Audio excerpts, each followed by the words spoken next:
We're both here. We did it. We made it. I'm Welcome. shocked. Me too. Every time somehow that everybody showed up, including me. Wally Kurt's here. We're talking geckos, but first we have to talk sponsors. I should probably bring up my thing. VetDNA.com for all of your testing needs. Use code SHITHAPPENS for $5 off the crypto panel. We are talking about geckos, so you might need that. I need that. Right. You got to write it with the hashtag and the exclamation point. That's how you get it.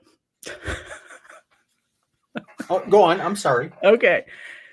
You want to test the crypto panel? You want to do Nido, Arena, Sunshine Virus, a Boyd panel? They can do it all. I even tested a kitten 2 weeks ago for FIV that I found on the side of the road. And they can still test it. So you can use the same swabs for like household pets too if you want. You should have a vet, but you don't always need a vet if you want to check something out. Just check it out. VetDNA.com. Then our regular old beautiful breeder sponsors.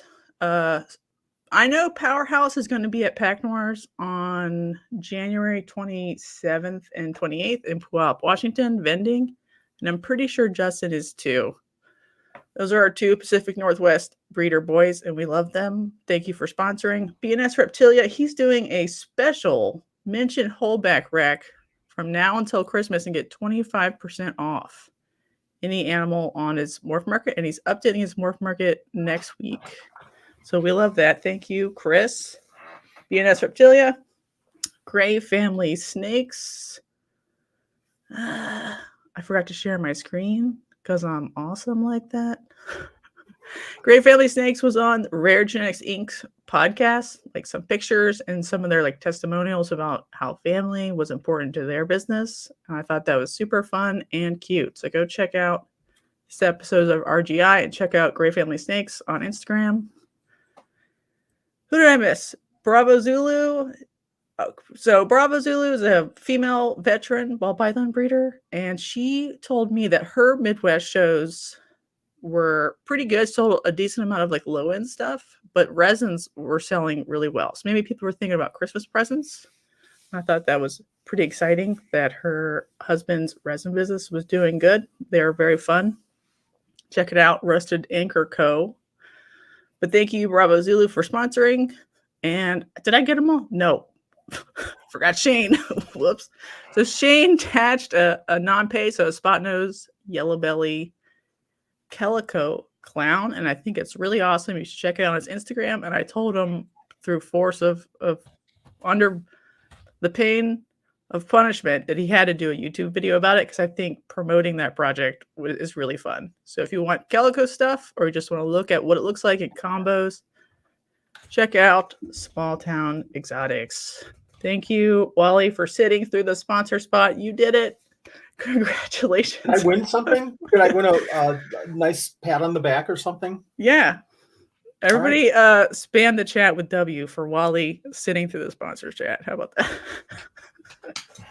All right, Wally, how strung out and stressed are you for all of the 12 Supreme Days of Christmas planning? Oh my gosh.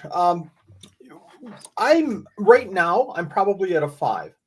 Monday night, when I realized, and we have a requirement to put in comments and videos to tell me what gifts you want to be given.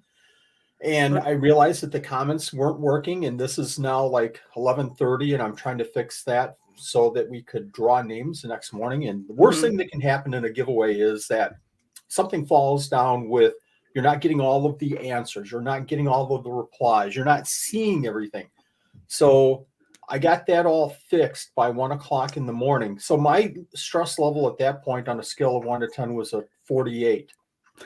I literally, day one, I was like, I hate this. I don't want to do this anymore. This sucks. Found out that, a couple of reasons why it was happening, fixed it. And, I went from that 48 down to a 9. So today I'm like a 5. So that's pretty good. That's good. So I guess I jumped the gun a little bit. Explain to the audience just what it even is? I'm going to go all the way back to year one, if that's okay. Year one, in the car, I hear somebody giving stuff away. You run a giveaway on the radio, and I think, well, I can do that. I can give something away from Supreme Gecko and make this happy. And I had just the previous day on Facebook or one of the social medias, and this is like 12, 13 years ago, heard something kind of negative back and forth that this person doesn't ship well.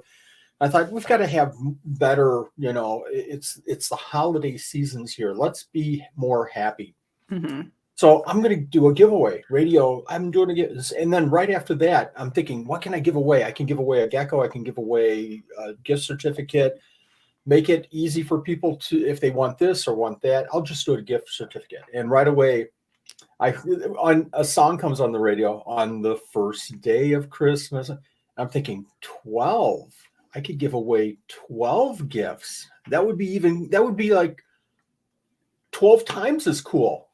So I decided that night to put together a list, and the very first 12 Supreme Days of Christmas, again, I don't know, 12, 13, 14, 15 years ago. And this is our 12th year, but I skipped a couple of years. That very first year, I think we gave away from Supreme Gecko, all the gifts came from me, $200 or $250 worth of gifts, which I thought was really cool and fun. And most important, and I'll stress this again later, is the community building that this brought together, because after the 12 Supreme Days of Christmas, which I start at the end of November, and we run just about every other day, Monday, Wednesday, and Friday, through up until Christmas Eve. Everything has to stop well before Christmas Eve, so people don't look at this reptile and give away and stuff and spend time with their families and loved ones. But that first year was fun, but right after the 12 Supreme Days of Christmas that first year, I saw people talking on Facebook back and forth to each other. But there's the win right there. So first year, $250. The second year, I got people asking me, hey, I'd like to contribute. So I did half the gifts, and we had donors giving the other half, and I think we were up to $500, which I thought was a huge success. Well, let's jump all the way to last year. Last year, we had over 100 donors. Over 100 donors. People, breeders, reptile manufacturers, Zilla, Zoomed. Oh my gosh, all the names. 100 donors. We were over 200 gifts.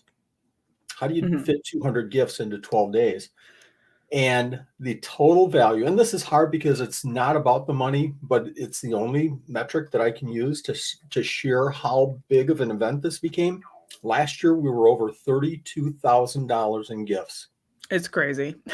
It's crazy the number of people who are in, the crazy number of people who give, and the crazy, everybody's pretty happy. And I thought it's really exciting that you put this together. I get that in emails and messages. Wally, you're doing such a great job. All I'm doing is okay, gift one, and the donor is this, and the winner is. I'm a spreadsheet person, so that's the only part that I have in this whole giveaway. I do some lives, and I try to make it as fun as possible. Balance that with some singing, which drives it down. But so last year was 33,000. This year, I thought, boy, with everything going on, I hope we can get in the 20, 25. I don't want to be greedy and give a number like that, but let's just make it respectable this year with everything else going on. So we started the collection in early November.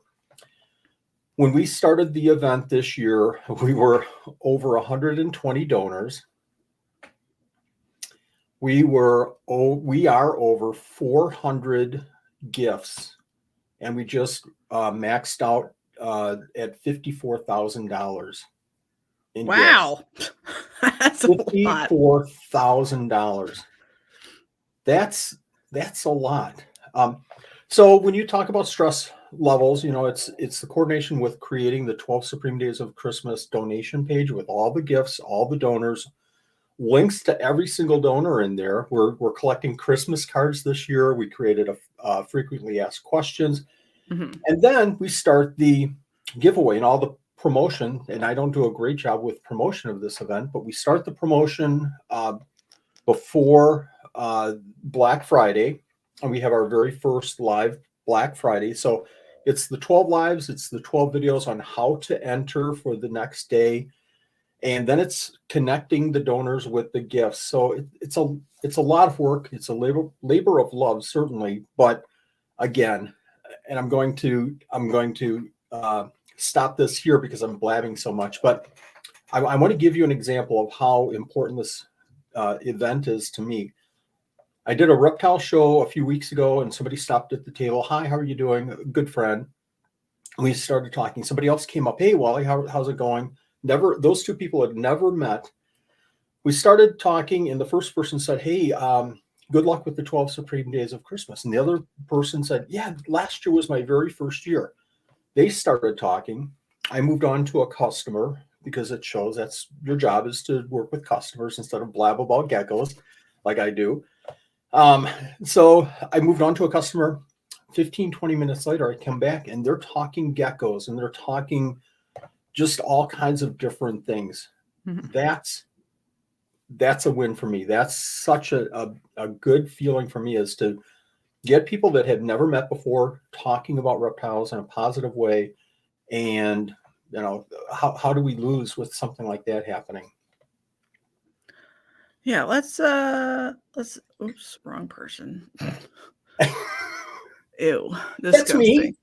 All right, there's Wally's YouTube channel. He's got lots of good information about geckos, but also this is where like where you would potentially enter and be on each day, and but the website sort of explains the schedule and frequently asked questions. So if you're like, I want free stuff, I want to have fun on Christmas and make it fun, and check out. And it's not always just like gecko stuff. Sometimes it's isopods, sometimes it's merch, sometimes it's stickers, sometimes it's digital gifts or art. So all kinds of stuff. Even a snake person would be interested in potentially. I do product reviews, thermostats, temperature gauges. I do enclosure reviews. So I did a review on the dubia.com enclosure. I do feeders. We do, you know, here's how we take care of our feeders: dubias, mealworms, crickets, so on and so forth. So it's not just geckos. I try to have a good video on geckos about once every 2 or 3 videos, but all the other times are opening boxes and just fun stuff. And I try to make it entertaining. I try to keep it educational, but I also try to keep it entertaining as well, because I see some of the educational videos out there and it's like 2 minutes and so I try to make fun of myself and try to make fun, you know, of the animals, or just have fun. Right. And it's, as far as I can tell, family friendly. It is. We try to keep it Okay. family friendly, especially with the 12 Supreme Days of Christmas, because we have a lot of kids showing up and participating. And I emphasize that so much. If you have a family of, you know, 4, then have 4 different YouTube ideas and have the kids enjoy this and participate and enter as well. So have you ever had problems with, I don't know, kids winning a gecko and their parents didn't know that they were? No, we haven't had that. We did have an issue with, I'll relate this real quick because this is an interesting story. Talking about an event like this with 400 gifts, and I'm doing all kinds of verifications on the back end. And I tell you what, my skeptical mind has to be on all the time. We had a gift won last year from a person whose name was very, very offshore looking. And I really, you know, flew up all the flags, and everybody, I had probably 4 people, including mods, message me and say, I just won to this name, and it's a site in China. And it's like, oh boy, what do we do? So back and forth with the person, trying to get more information. It turns out this person is a child, 8 or 9, 10 years old. And the email was to their parents, but the child had won a Leachiana gecko, a Leachy, $1,500 lychee. So it's like, oh my God, what do I do here? So back and forth with the parents. And as it turned out, a long story trying to be short here is that I know the parents, I know the young boy very, very well now because they're local and they come up to our table all the time. But we do that a lot, and I'll try as hard as I possibly can. We have care sheets on the 12 Supreme Days of Christmas, but I say this all the time in the lives. If you don't feel comfortable winning this animal, if you don't know how to care for it, number one, find out how to. Number two, don't enter. If you're not comfortable with keeping this animal, please, please, please don't enter. If somebody wins and they can't get it and they thought they could, do you just re-roll before the end of it? We do. We absolutely do. If somebody, we've had this so infrequently where somebody said, I didn't realize I put in the wrong word, or I shared and I shouldn't have, and I didn't realize.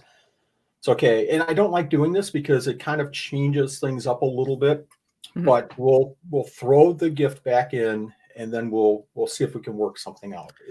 This has to be fun. It has to be fair. Right. That's the goal. More importantly, just like you just said, it has to be okay with the animals. Has to be okay with the animals. Yeah, like corn snakes are illegal in Georgia, and I get messages pretty much once a week from somebody trying to buy corn snakes in Georgia. I'm like, just kidding. No. So like some people don't even know it and they want it. So they might try to win it, but then like you would have to be like, I mean, I would tell them, and then you'd have to rerun it basically, but I'll send them a ball python or something. I don't know. It doesn't matter, but it is a problem when like there's live animals and it's not just stickers. And live animals makes it fun, but you know, you got to manage it the best way that you can, I think. You do. And in our rules, you know, on the website, you can go there and see all the rules and the here to's and therefores and legalese and rules and know your state and rules. But that doesn't stop. That doesn't stop, unfortunately, somebody going, I goofed up and I didn't know. And you just have to deal with it and roll with it as best as you can. Yeah. Like, do people ever win dubia, but they live in Florida? Because dubia are legal in Florida too. Like, I can imagine there's all kinds of weird situations where you're like, oh no.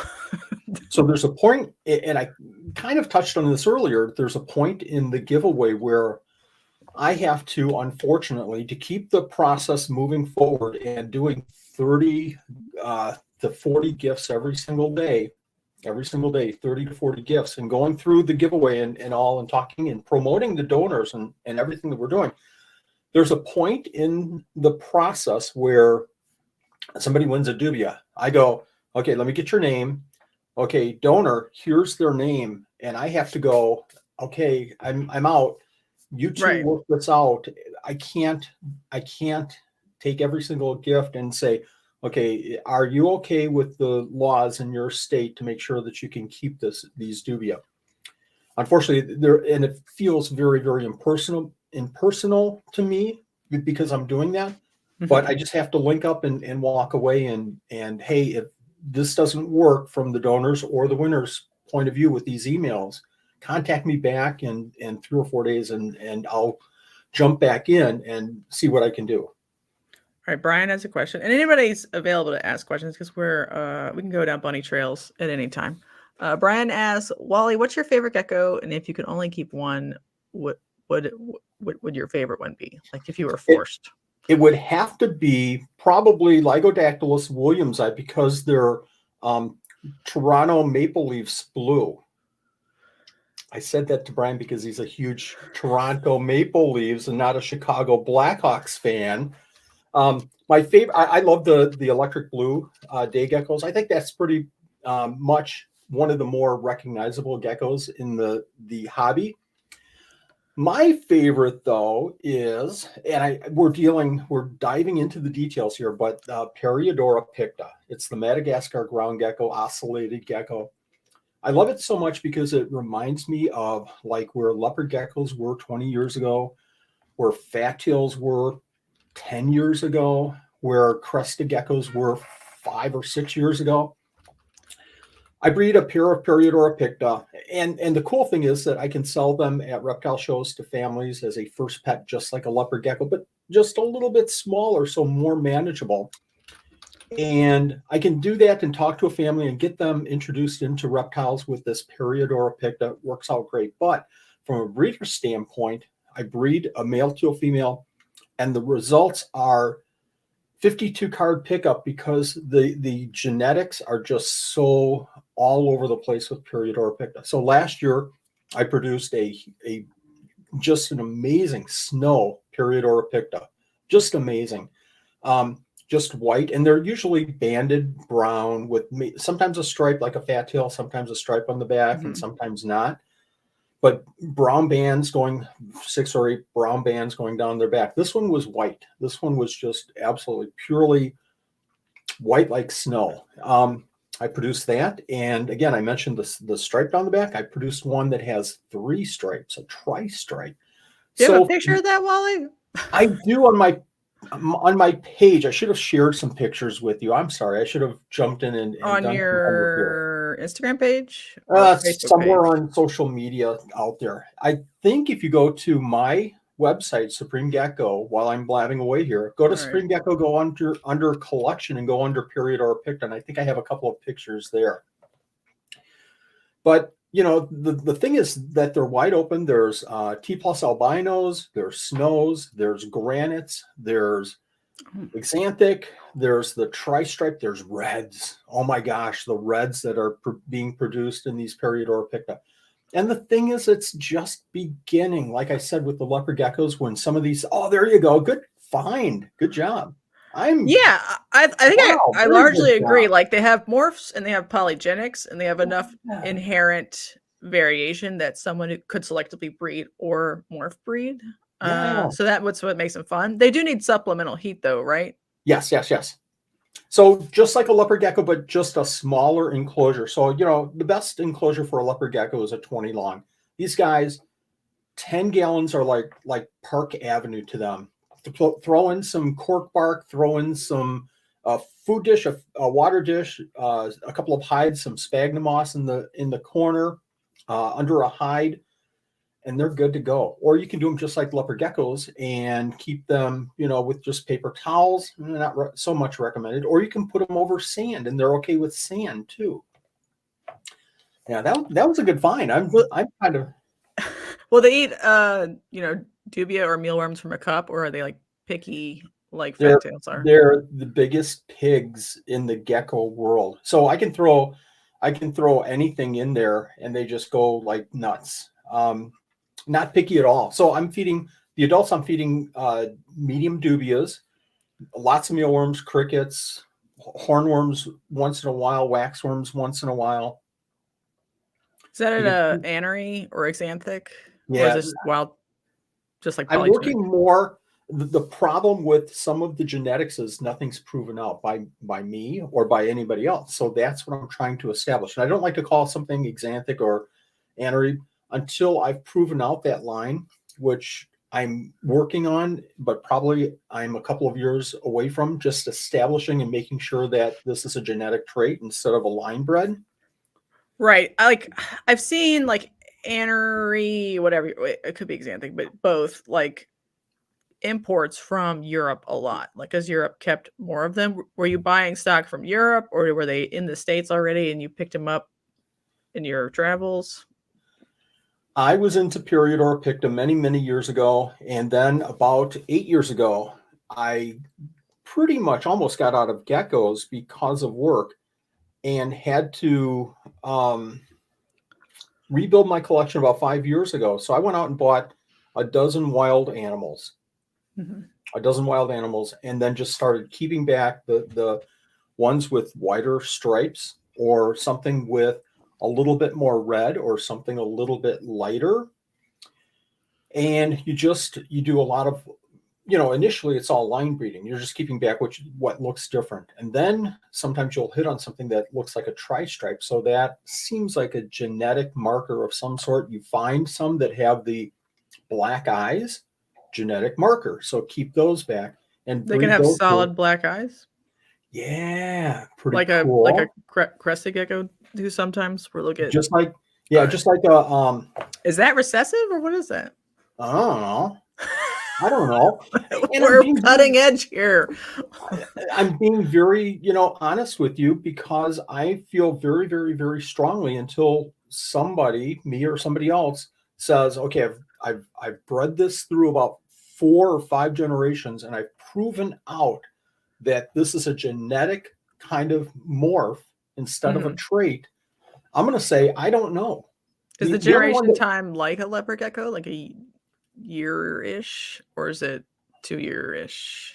3 years? Yeah, good question. Really good question. So a couple of things there too is that, I think that we did the same thing with leopard geckos, especially with the carrot tails and some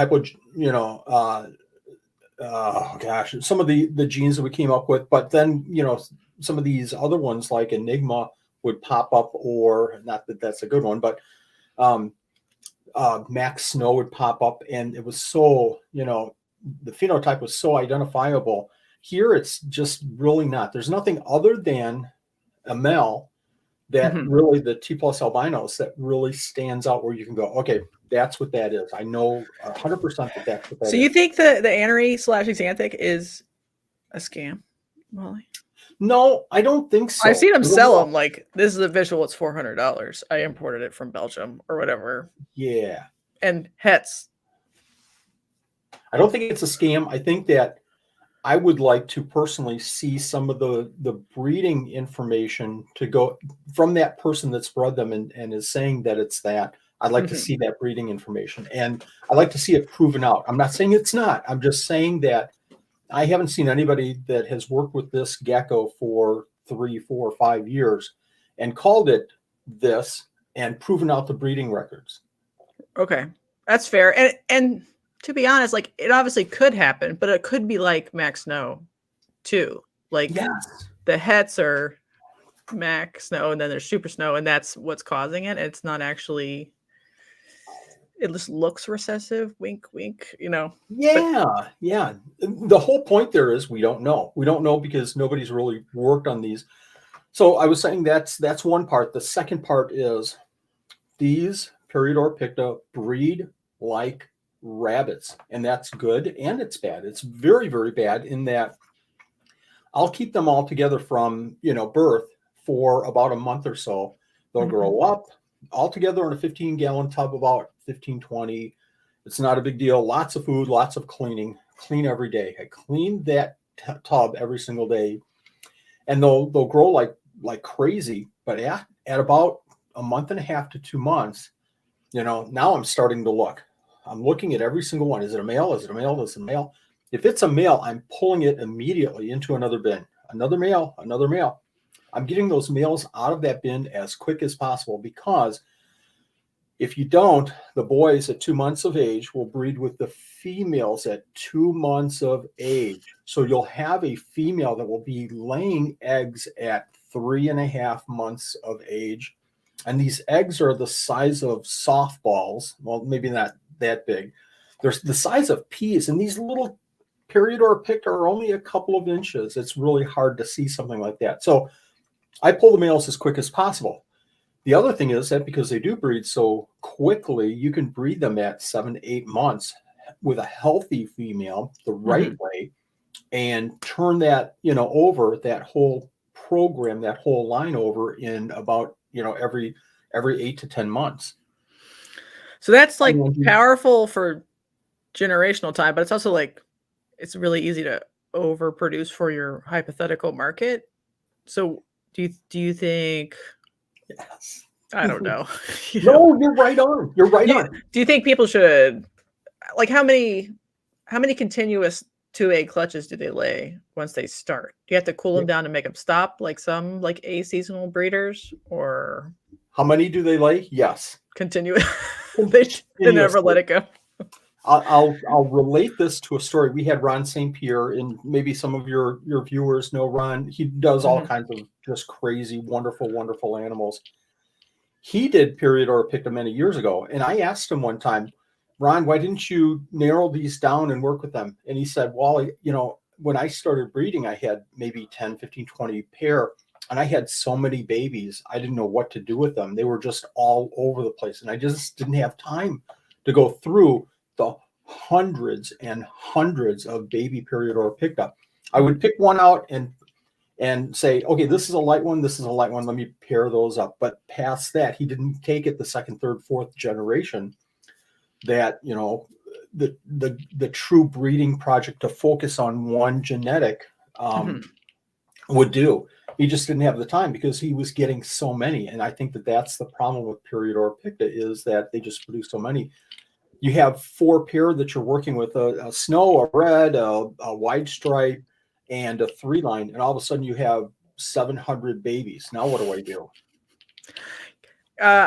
This might hurt your feelings slightly, but they're a very common feeder for snakes that start on lizards because they just make a lot. So people will get a colony going. And if they need a feeder, because that's what all I think the snake will take. So that could solve some of the oversupply problems. I've thought of that, and that doesn't offend me even a little bit. Some people are like, my leopard gecko's perfect in every way. And I'm like, yeah, but if it's okay, One word, nature. Right. That's what I think about of them. Like, yeah, you have a high-end project that's like moving a direction, but if you have an oversupply, a snake would happily assist in any way. We know that it happens in nature. So my whole thing, people will ask me, how do you sell crested geckos? How do you take them to a show without being emotionally attached with them? I don't get emotionally attached to the babies until I decide to hold something back. So a baby is a baby. A baby crested is a baby. A baby picked is a baby. And it's all, in my mind, whether this is good or bad, and everybody just flame me now in the chat here. A baby is a baby that's sellable on a table or on my webpage. Now, that doesn't mean that I don't love these animals and care for them and want them to grow up healthy and strong. And that doesn't mean that once they're held back and I'm going to breed them, now I put fancy dancy names and things on them, and I love them. And I'll hold him, and I will love him, and I will call him George. Yeah, it's a hard topic for a lot of people to get behind, but there's a lot of snakes that would be better pets in the hobby if we didn't bring in wild caught ones and then tried to force feed them mice, but we just had a safe supply of non-wild caught food items. So that's where my mind has always gone to with picta. Like, I think they are cool. I like the striped ones a lot, the red ones, but I would probably do that a little bit. But that's a really good point. Relating it back to snakes, if you have a snake that's more common and you're working a project through, find families at a reptile show and talk about your snakes. And what you're doing is you're providing a captive bred, healthy animal established to a family starting off that just wants their very first snake or very first period or picta or very first gecko or very first reptile for that matter. And you can give them something that's healthy. If you're, and I've got a tank up here, I can't point the right direction. I've got a tank up here that's wild caught from one of the wild caught companies. X is the name, but it's wild caught. And I'm a firm believer in working with wild caught, but I tell you what, it takes a lot of experience and a lot of heartaches to go through wild caught. Start with captive bred. So if you have a snake that is more common, treat it like this is going to be a reptile show first snake for a family just starting off. That's a good option instead of a wild caught, right? Yeah, I think eventually the countries where we have stuff come in that comes in all the time and we're like, it's dirt cheap, nobody cares. Eventually those countries will close. It's just like a fact of life. So like it is on the hobbies. We're required to establish animals. And so sometimes you need non-traditional feeders, and sometimes they should probably be on that their whole life because that would be the most healthy diet for them. So we need like more people providing healthy feeders, which might be culls from a breeding program that is for pets, that would be like a natural relationship. Ohio Outdoors asks if you have any thoughts on red runners. Yes. The That wasn't a grossest ghost. roach. He just opened the door. I don't know if anybody caught that. That was our son's dog, and now he's looking at the geckos and probably attack the tank. I have a huge red runner colony going, and they are good for. Yeah, absolutely. I'm not a big fan of red runners simply because we've had them twice, and both times it really hasn't worked out really well. Did they escape in your house? They escape. And if they escape one time, you see one on a floor or somewhere where it shouldn't be, it's like, okay, done. I'm done. I've got to go. So I think there's Ohio Outdoors. I think there's better options. Now, red runners are going to breed like crazy. They're cheap, a good food source, great food source. They're active in the enclosure. You put them in a food cup, they're going to be great there. But for me personally, in my enclosures, I don't want something that potentially can get out and kind of be in the house, if that makes sense. Right. Like if you had like a roach barn separate and you're like, yeah, I'm going to breed red runners, but I would never have them. I've seen them like get into my stuff at a reptile show, like it escaped. And that's how like strong and fast they are and hardy. They like will run into your stuff, and I'll shake them out and step on them because I don't want to bring red runners back to my house. And dubia, they fall on the ground. They're like little puppy dogs. They can't go anywhere. They're lost. They're like, oh no, I don't have any fruit. Help me. What's going on? Guys, can you pick me up, please? Yeah, they're a beautiful animal as a feeder. Red runners, they stress me out for sure. Me too. So I have, because I've been in the hobby for so long, I have stories. So one day I went in to clean a Crested gecko tank. I had a plant in it. I've got my rolling cart. I take the decorations out. I take my plant out. I go back in for the hide. I come back, and it's like a sinking ship on this plant with the red runners jumping off and the cart. And oh my God, they're on the floor. Stomp, stomp, stomp. Plant in the garbage to contain. It's like, okay, that night I had 70 gallons, 100, I don't know. They were big. 4 big tubs, and they went outside contained in the middle of winter in Wisconsin. And they, we were done with red runners like that day. Bye-bye. Done. Yeah, they're tough for me. I know they're good, but I'm never. All right, let's talk about the Crested gecko people. Beautiful, gentle spirits, all of them. You saw David's video and Xotics' video, and then you put on your own video. Do you think, and you said your low-end sales were still fine. Was that because you were priced right for the pet market all along anyway? Or I'm in they fall Crested geckos. And, obviously this is a very, very delicate subject. It's hard because anytime you talk market and business, you're going to, and when you try to do what I'm trying to do in just kind of sharing information and trying to expand knowledge, you're going to offend people. And I had some people that were just really in your comments or like personally? Personal. And doing YouTube content, and anybody that does anything public like that, you're going to get that. And after a while, you get to the point where you just go, thank you very much for your information and your opinion. I appreciate it. I'll take that under advisement. And you just move on. You have to have that thick skin. Mm-hmm. But, I think what I tried to do and what David did and the other videos is try to enlighten people on what this current situation is. It's obvious that the market could not sustain itself at the levels that it was. And I think everybody saw that, cousin Wally. So I think, we were way up here with Crested, which it should have been because these are rare and beautiful animals and hard to make, a few years ago.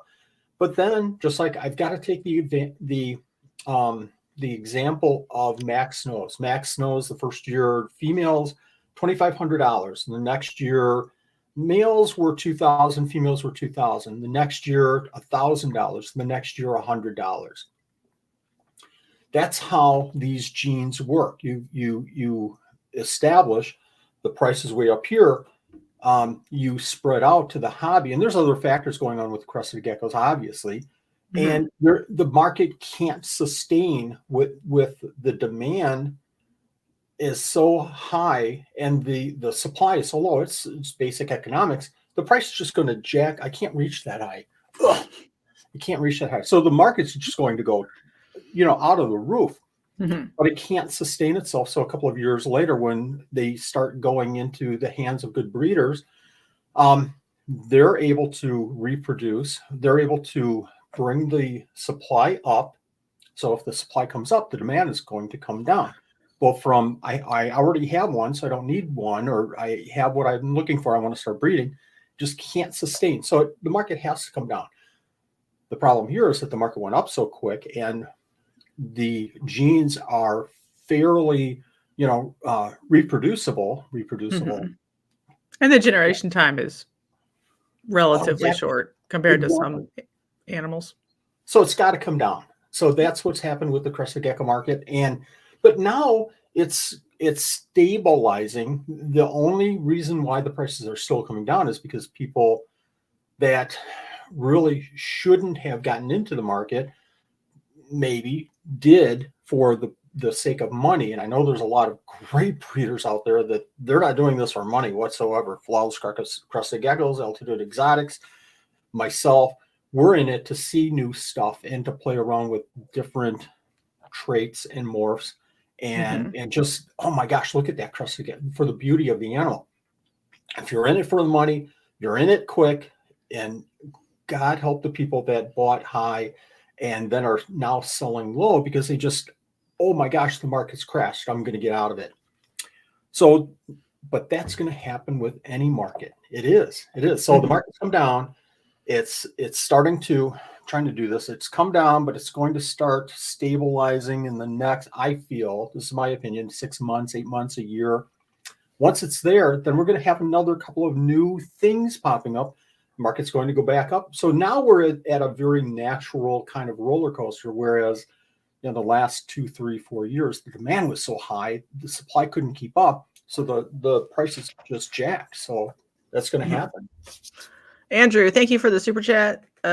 He says, everybody, please leave a like. I agree. Thank you. Yeah, the crested gecko market, like obviously in ball items that happens all the time. There's always a morph curve where it comes in hot, it gently falls down, or it precipitously falls down based on like interest or some sort of weird sentiment switch that has nothing to do with logic. It's literally just the perception of the value or something strange happens, and then it all settles down around the pet price anyway. So if your margin is there on the pet level animal, you could technically just buy at the bottom and keep making pet level animals. So that's why I was asking, like, if you were always just sort of invested in whatever you were invested in, that your colonies that were pre-established, you would, if there's a margin there, there's still a margin there. I have people like that I see at shows, and they're like have like 1 billion crested geckos, and they might be nice, but like they're really struggling to sell. So do you think they should do price corrections to like the pet price, or? Well, well, let's take it with any kind of a hobby like this that turns into a business. If you've purchased your product at a high level and that product's prices come drastically down, that high level product and the price has gone drastically down, you have to look at what you're doing. You have to reevaluate your whole situation as a business, and look at your model and look at reality. And say, maybe I got into this at the wrong time and I'm doing this for different reasons. But if you've identified your market, your niche, and for us, this works out really well because we kind of rode that wave for a little bit, but we don't have the same animals. Our crested geckos are nice. They're not super nice like some of the wonderful, wonderful breeders in this hobby that carried some of those morphs and traits forward so much. We're working with the pinstripes and the reds and the Dalmatians. And so we're kind of not maybe mid-level or maybe even a little bit. So our focus is 100% 90% on finding families at reptile shows and talking to them about crested geckos as their very first pet. So our market is very, very stable because that crested gecko that was so much, 3 years ago, 10 years ago, went up a little bit, the last few years, and now it's back down to where it was 10 years ago. It is, so we're fine there. So I guess to your question, I kind of went around and around there, didn't I? To your question, I think that if you've invested a lot and you're seeing the market go down a lot, you either have to start looking at where do I want to be in 3 to 5 years. Don't look at it as, oh my gosh, it's almost January and I spent all this money and now you cannot do that. You have to look at this. Where do you want to be in a year, 3 years? Where do you want to be in 5 years? And if that's not aligned, if you're looking at it and saying, well, I was hoping my plan was last year to be making $5,000 per crested gecko, and now I can't, reevaluate. Yeah, and the ROI of a particular purchase isn't necessarily bore out on the very next breeding season when it can be bred. It could be on combos. It could be because you selectively breed it for better structure or color or whatever. So 5 years from now, you could recoup it. Obviously, be better to buy more now when they're cheaper, then you can sort of dollar cost average a little bit into your project. But if you don't have the money, it's okay. All right, Jessica. Oh, there's two of us. I'm also a Jessica. I'm so confused. Is this you? Is this you? My alter ego did it. Okay. Did you ever breed fish scale geckos? Asked Jessica. Steve. I didn't. I have the opportunity to purchase a pair, and I kind of go back and forth with it. I haven't, because I had a pair about 4 or 5 years ago, but I don't think that they were the same species. The problem with fish scales is that there's a lot of species that look the same but are different species, and unfortunately they tend not to breed together. There's a couple of different geckos that are very, very similar to that. So I think my pair just never ever took off and bred because maybe they were two different species. But I tell you what, that is you get them in the right enclosure and you shine a light on them and they glow like an ocean full of gold. Let's look at a picture. Yeah. And they these look are cool. horrible pictures. Sorry, Horrible. I just Googled it. No, I know. Did you ever have them tear off their own skin? Yeah. No, I never not on purpose, but like on accident. But I've had them kind of, a little bit of aggression and tear off one of the others. But it's natural and it grows back. Nothing dramatic. Looks like raw chicken, Wally. I'm like, I know. And these are, I don't know if I've seen a really good non-social media kind of post from somebody keeping. There's a pretty good one up at the upper right where you can see some of those translucents. Oh, they're iridescent. Yeah. Translucent. Yes, iridescence. Yeah, okay. That's cool. Usually like the iridophores are because there's like more crystalline in the scales. So like I'm assuming they burrow in sand a little bit. Do they do that? Nope. They're more of an arboreal animal. Oh, weird. It is. It's hard to describe them. Their scales are just so reflective. And when you have the right light on them, they're green, blue, shiny. It's really a pretty, pretty animal. Not kept in the hobby enough. Do they glow under UV? I don't know. Okay. I don't know. Never tried. They're cool. I've always used a flashlight or a small flashlight and tried to get that. Oh my gosh, look at that. That's so cool. Yeah, and like in snakes, the more fossorial it is, usually the more iridescent it is. Like, and the more moisture resistant. So if it's going to sit in like wet leaf litter, it'll usually be more like a sunbeam snake, which is almost completely fossorial. It's crazy when you get it in the light, and it's usually like protective against bacterial infections. So maybe that's what they're doing. Maybe. And Jessica is saying, I occasionally catch one moving around under the moss in their enclosure, but not too often. Mine never really went down to the substrate that often. They were always in the leaves of plants, the big snake plants, with the big heavy fat leaves. Mine were always in there, kind of chilling out. So, like, is your business model multiple? This is what it looks like. Multiple colonies of not super expensive, but maybe like kind of different price points of many different species. So you're always bringing something different to shows and working different projects and like leveraging up and down your interest in each species, because you still have common species like crested geckos and leopard geckos, but you have rarer stuff and you have intermediate stuff. Is that, and then plus supplies, but in terms of like your colonies, is that how you imagine your collection is? And so you could like bring different things when markets are strong or less strong? You in your, I'm going to answer this in two answers real quick. You in your sponsorship mentioned somebody having 3D examples, and that's a great way to diversify. And the last thing that you want to do at a reptile show on your store page is narrow your scope down to, I just sell crested geckos. I feel, and we, I strongly support our business model because, yeah, some people are all about like niching down. They're yes, like, I'm going to go yes, so high end and so niche down that I'm the only one with whatever, right? blue crested geckos. I'm the only one producing blue crested geckos. Until you're not, because you sold them and they breed. Yeah, exactly. And then once you sell all your blues and people are reproducing blues, then what do you do? So our business, and my second point that I'm going to make really super quick here to clarify is that our business model for Supreme Gecko is really divided into two. One is the geckos and one is, YouTube and our Buy Me a Coffee memberships and support and consultation that I'm doing. So I have several, without getting too, financial, blah, blah. I have many different income streams.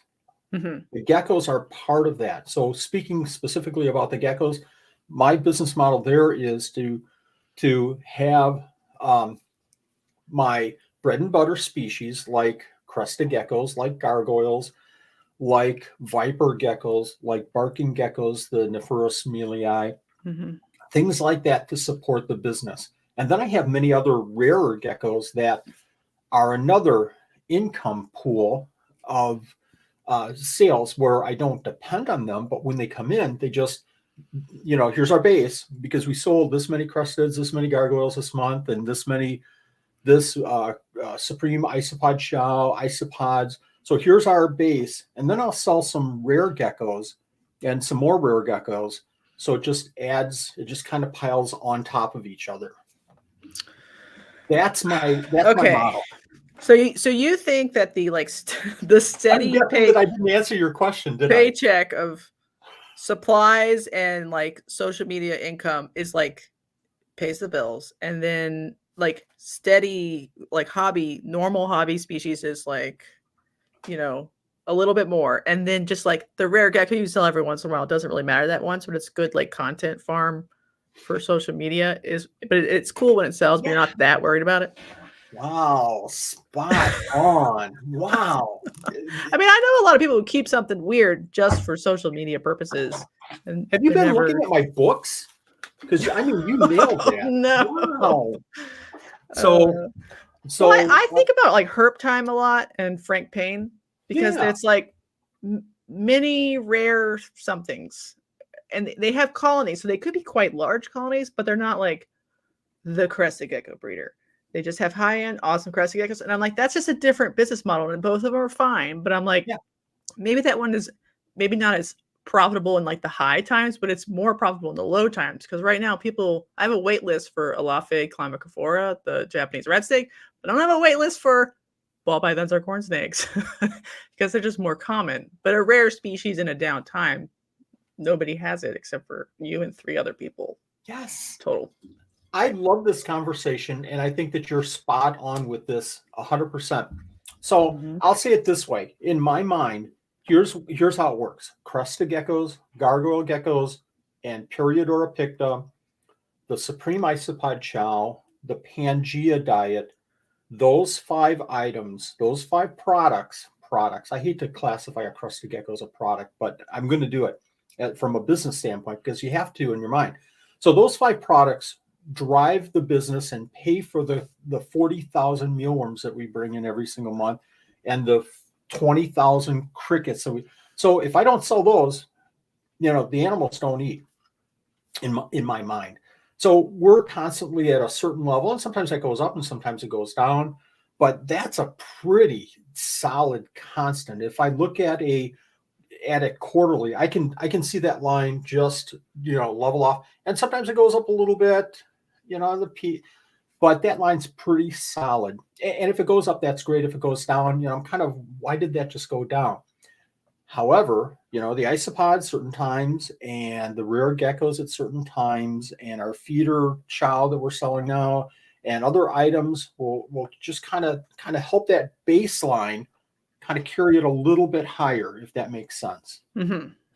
Like, and those are like the other thing is, like, if you double down on, like, I'm going to blast cat geckos, like, I'm going to make 400 of them, you would destroy your own market for like a relatively rare species. I love cat geckos. I know. That's what I'm saying. Like, so if you make 10 a year, you would get a better rate on those 10 and then be able to sell 10 of something else and 10 of something else than if you just did 400 cat geckos, because there's no, like, what's the market? Like, I'm not going to blast 400 Japanese rat snakes either.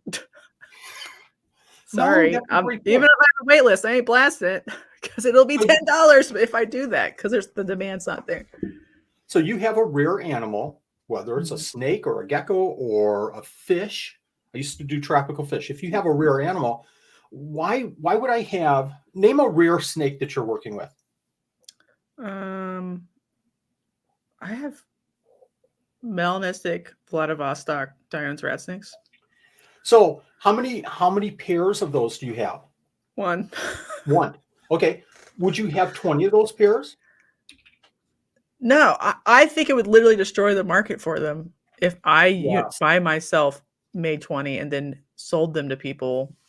Then they had 20, because there's no variation, or like, you could morph it, I guess, but that would just hurt it. I'd rather put some in pet homes that don't breed at all, and then the price is stable over time. So you have to balance. Right. So I have vipers. I could breed vipers in 20 tanks, and they could make 400 babies a year. I don't do that. I have 2 pair. I have one primary pair, and then I have a backup pair that I watch for eggs too. But I have 2 pair.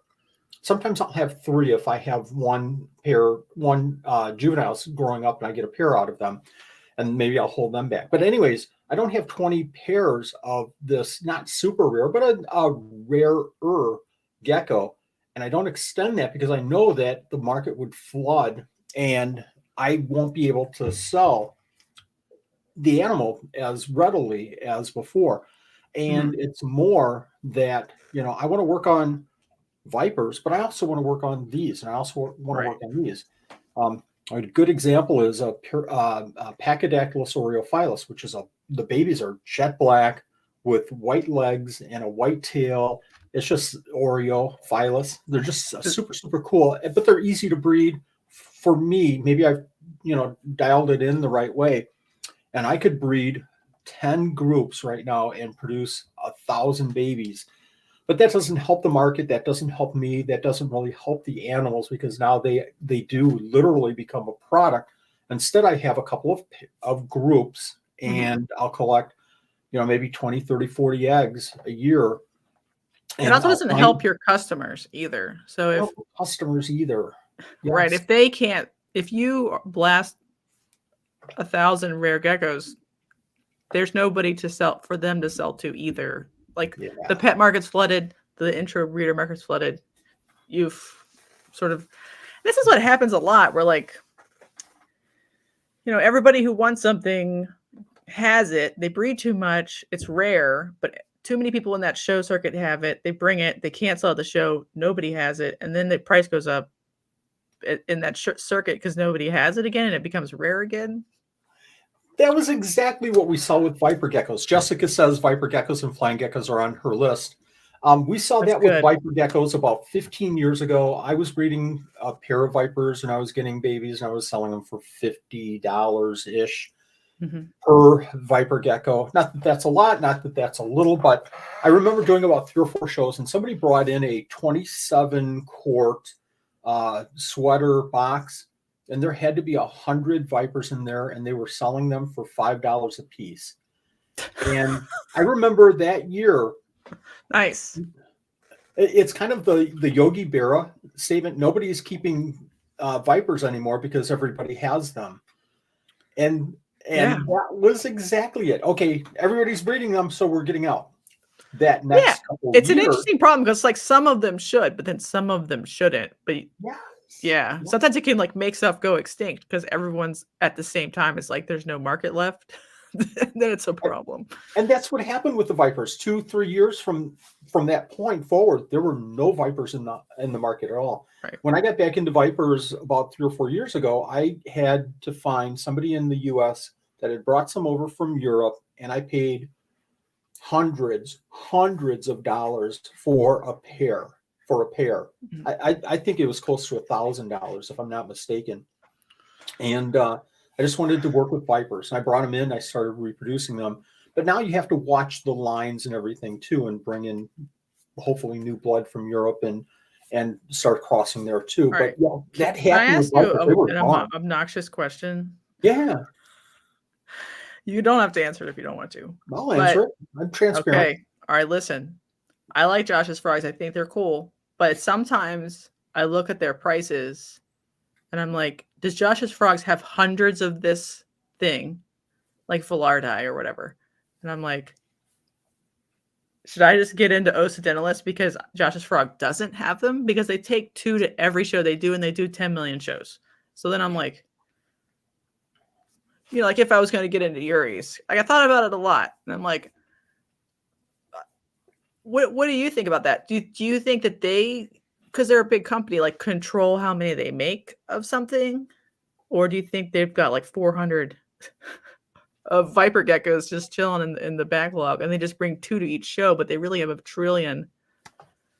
I think in my mind, and I might be 100% wrong with this, and I've talked to several people at Josh's Frogs. One is a really good friend of mine. Right, they seem like nice people. I just don't know. There's just like a scale thing that it confuses me. Josh's Frogs has a business model, and that's what we're talking about right now. We're not talking about personalities and good people and everything. So that business model, I think that Josh's Frogs is a big Wally Kern, is a bigger Wally Kern.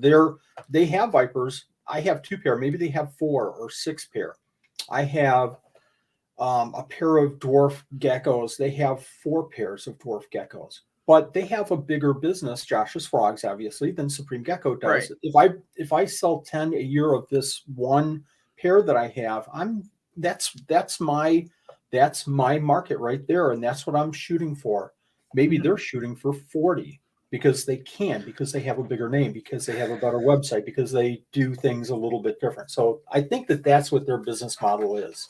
Yeah, and largely they're selling like one to a person who's going to do a bioactive setup, and they just want one. They don't want to breed. So like, I don't know if they're like a direct competitor, but I think about that a lot.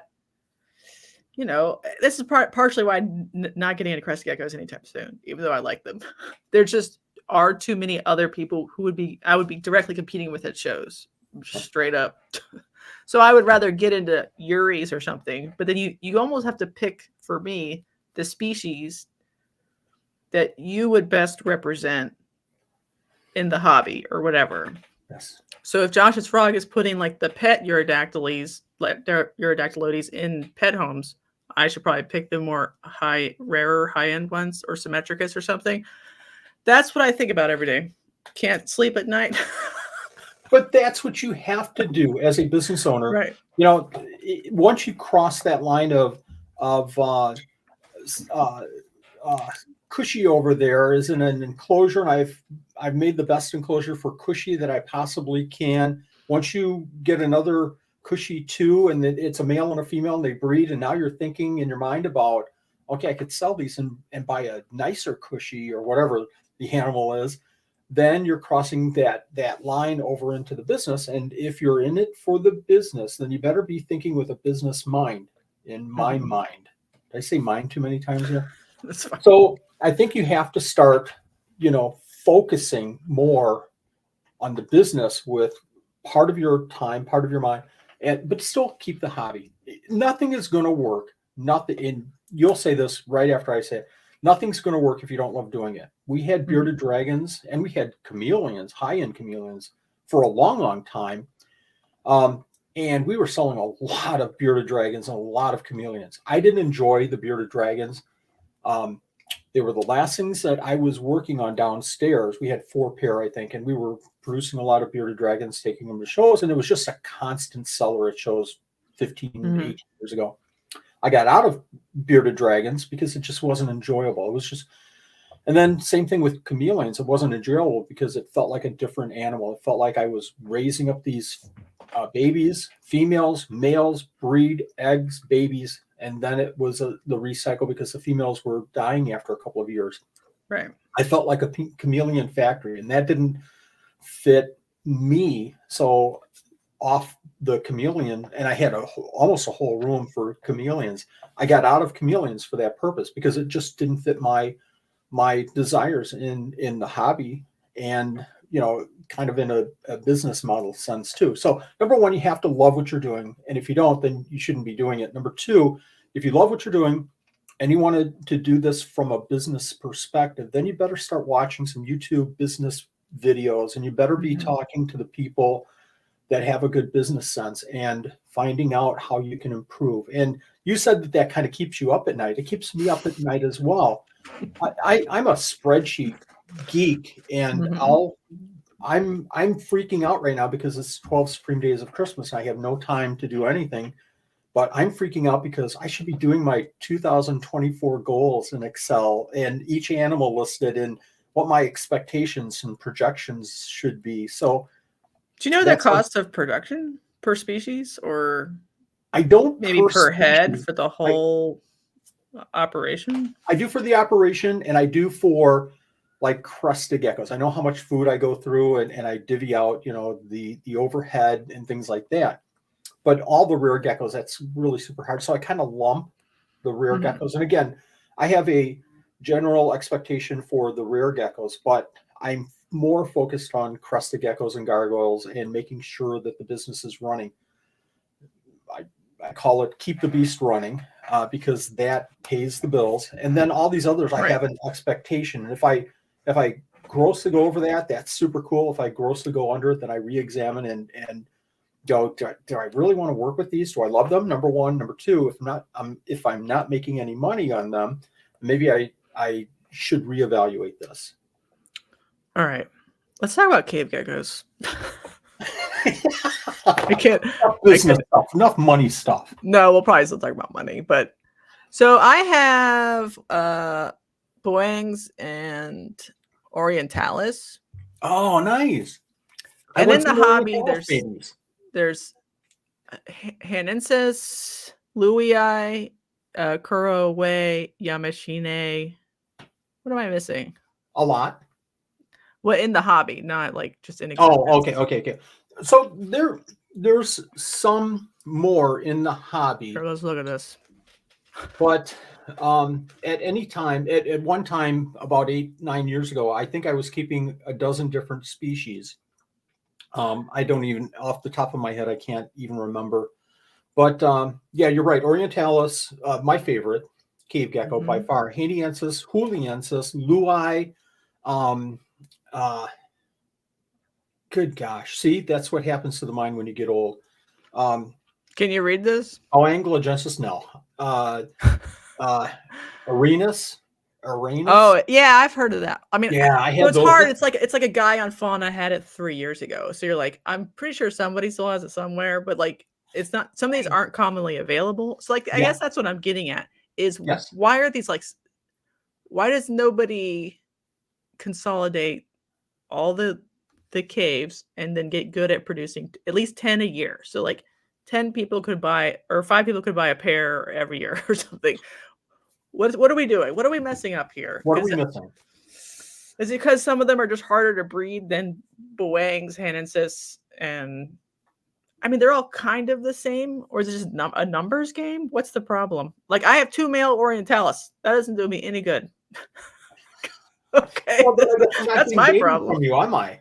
Well, thanks a lot for raising my expectations there and my hopes and dreams. Well, how many do you have currently? I guess it's my question. How many different species or how many cave geckos? Cave species? geckos, Cave gecko. specifically. Cave geckos, I probably have about 40-ish. 8? 40-ish. Just this is a cave gecko. Babies, adults. Oh, For total species, individuals. for species, I have I should know this off the top of my head. I think I have 5 different species. It is. But a few of them are just a male, and I'm looking for a female. Oh my God, it's everyone's problem. Yeah, That's I know. I know. Do you think is the Chinese cave gecko more fecund? Or is it just like a numbers game? More were imported, so we had like a bigger head start, or are they better at being alive in any capacity? Like, what's the I don't think there's I don't feel, having kept a dozen different species, I don't feel like there's that much of a difference between the different species. Size, obviously, Orientalis, a smaller one, Luai, a bigger one, Bowanglagensis, a little bit bigger. So that's kind of the only real difference with all of them. Some like a little bit more humidity, some like a little bit it to be drier, but not that much that would be such a deciding factor on how many eggs you get a year. I think it's more about the demand. So you'll see people in, Morph Market have the regular cave geckos available, Haniensis, and they'll sell. But if you take a cave gecko, you tell me, what's the difference between a Haniensis and a Luai, or a Haniensis and a Juliensis? What's the difference between a Haniensis and a Bowanglagensis? There's really not. Especially as adults, almost nothing. Yes. Because they all kind of grow up. So 99% of the Not quite, but you know what I mean. Available market is going to go, I just want a cave gecko. Right. Can't you just get me I don't care this long bow thing name that you're calling it. I don't care. Just give me a cave gecko, because I like the eyes. They're pretty super cool. Mm-hmm. So I think that's part of it. But then you narrow it down into that 1%. So why aren't the 1% of the keepers keeping cave geckos? Why aren't they looking for, Luai or Aranus or one of those other rarer ones? Well, they probably are, but it's all in cycles. I think that the Luai keepers were up here, and then they said, okay, I want to keep something else. Now there's no Luai, and now we've got to go back over to Europe or import, which can't be done. Yeah. And we're so short-sighted and dumb. Sorry, we all are. No. And even if you didn't breed them and you threw the eggs in the trash, if you kept a pair, you would be so much better positioned 3 years later.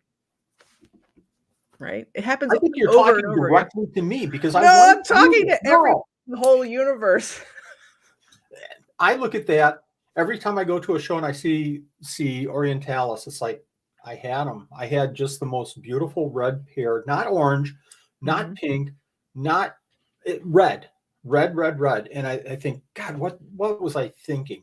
So at that time, and I'll throw in the caveat just real quick here, I had all these cave geckos. I had them all breeding. And at that same time, work caught me with huge projects, and I went from 50 to 60 hours a week to 80 to 90 hours a week for about 3 years, and until I just gave up. But during those 3 years, my wife took care of everything, and unfortunately, cave geckos. And I'll be the first one to say this was the wrong thing to do, but she tried to maintain everything, and I just didn't have time to go downstairs, because I'd come home and I'd jump on the computer right away and start working more. Mm-hmm. So we lost a few species, and I'm the first one to if I could turn around and kick myself in the butt, I would do that every single day. It's unfortunate, but things like that happen. Yeah, you're right. We need to get these species back in the hobby. Yeah, and I'm confident somebody in their basement has them somewhere, because they show up on fauna every 3 years.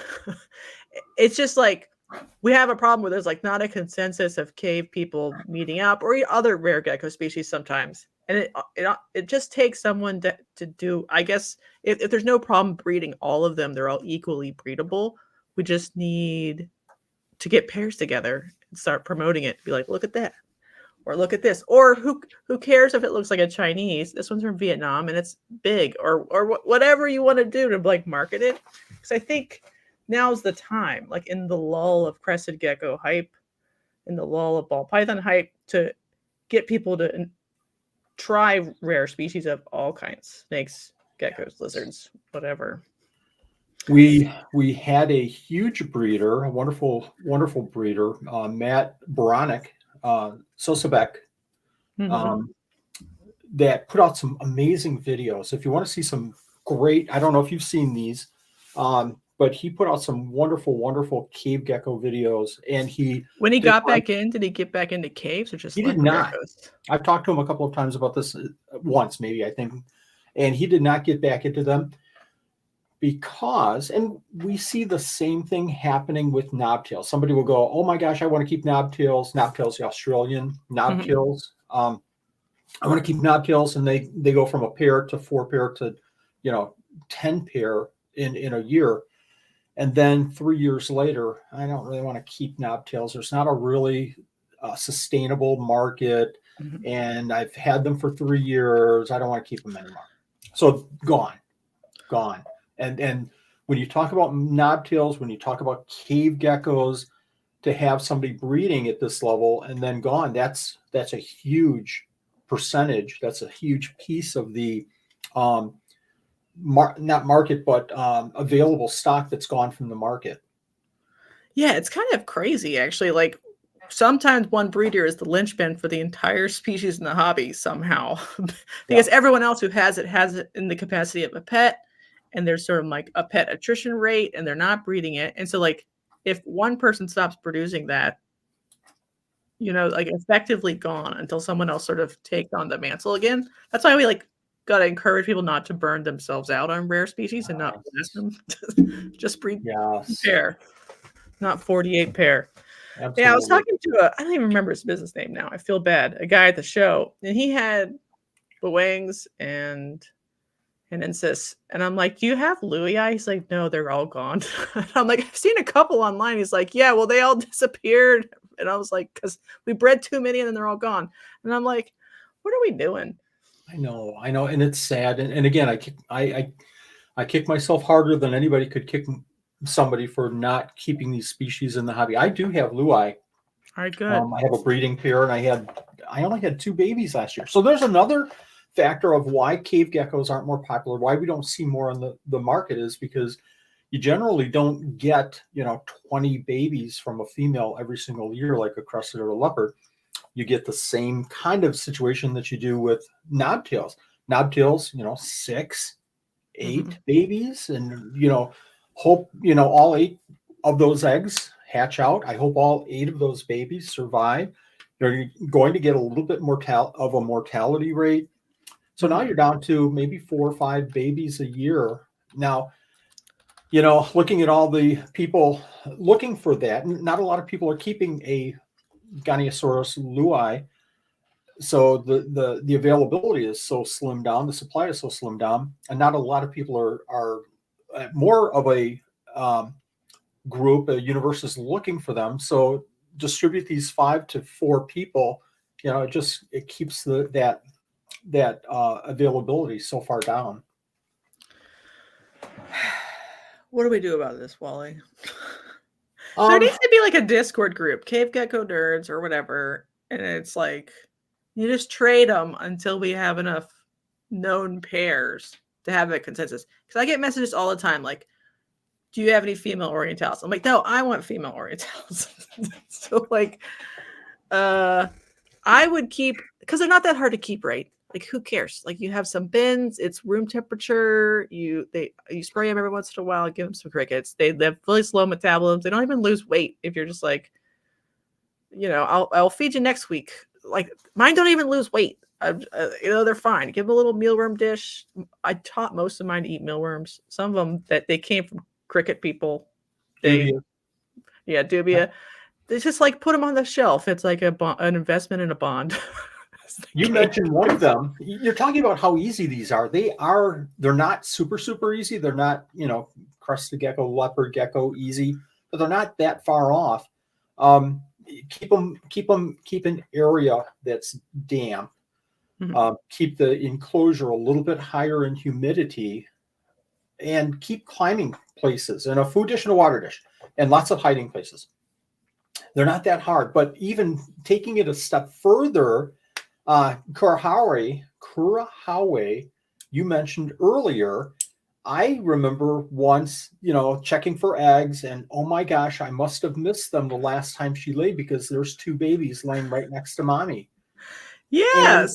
So it's like the habitat is still enough it could technically breed or hatch, incubate the full time in like a setup. Have you ever seen them like predate on their babies if left in there too long?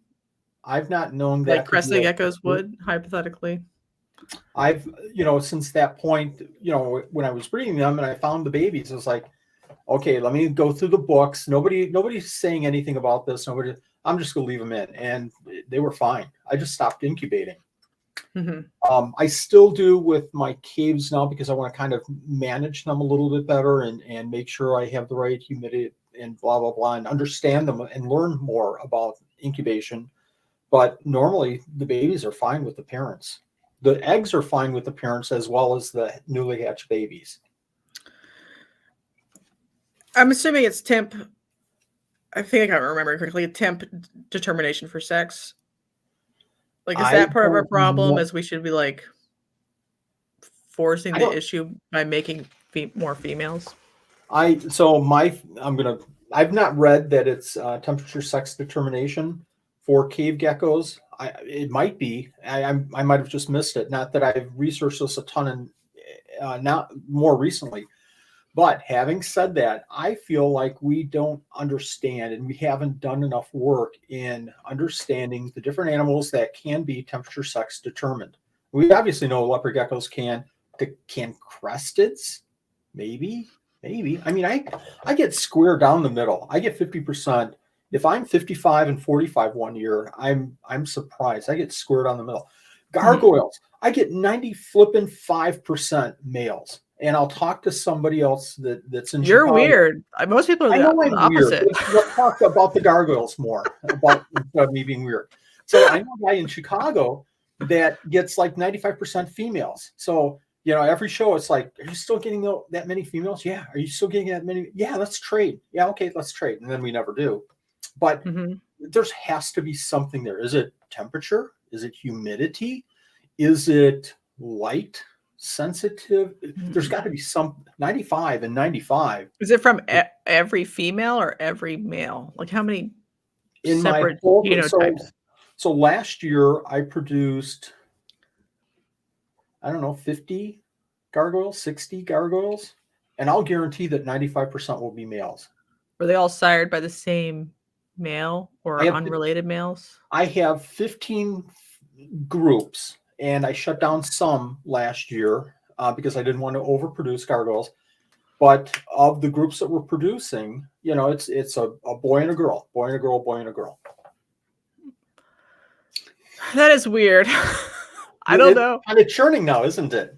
Right. Because sometimes, like, how, like mares, so horses, can do a little bit of gender selection on their offspring. Like if they're feeling like they're gaining weight, they can actually somehow do sperm selection to force the issue to try to have a stallion son. So a colt, because she would do a better job raising that offspring. And if he can go on to breeding weight, size, grow up, then he will sire more offspring than a daughter would. But if she's losing weight when she ovulates, she's more likely to incentivize female sperm, because then it's like a sure thing, like a daughter is easier to raise.